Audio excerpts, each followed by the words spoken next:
have a very interesting piece in the New York Daily News on hedge fund takeovers following our last headline of housing.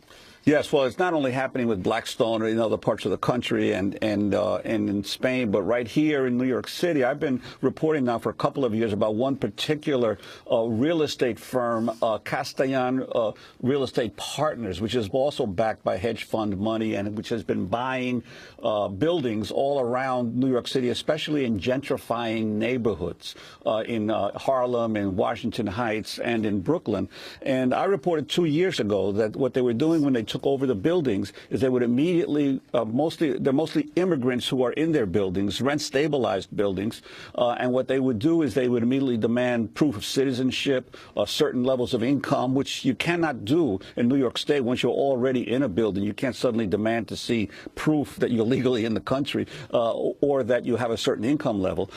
As a result, the governor of New York, Governor Cuomo, did an investigation. His tenant protection unit placed the company under a independent monitor in January of last year and ordered the company to reinstate any tenants that they had evicted previously improperly.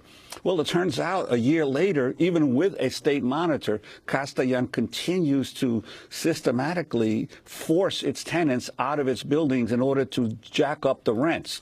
I was able to obtain a private confidential report to its investors where the company boasts, building by building, when did we buy the building? How many tenants have we managed to get out, renovate their apartments? In one building in Harlem on 141st Street, they bought the building in 2009, 30 apartments, 28 have been emptied and renovated, and they've been able to drive the rents up by an average of 50% per unit. But they go through building by building what they call the enhancement of value of their properties, of their portfolio. And not only that, but in many of the buildings, the violations are enormous, the housing violations. One building that I visited on Monday night, the tenants have been without gas heat or gas to use their stoves since before Thanksgiving. They went throughout the entire winter without heat and without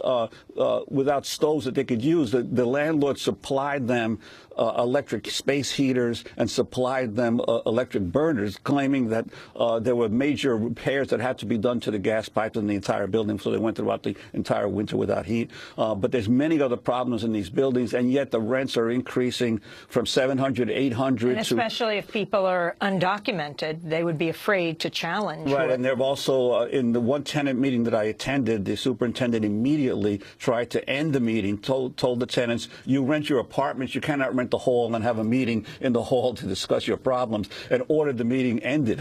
So that there are major problems in these buildings. But this is happening with a state-appointed monitor supposedly in the offices of Castellan. So you see that the major problem that so many New Yorkers say, that the rents are too high, this is what's driving up the cost of housing in New York. These private equity firms that are continuing to buy up buildings, drive out the old tenants, and seek to double the rents, sometimes 50%, 100% increases.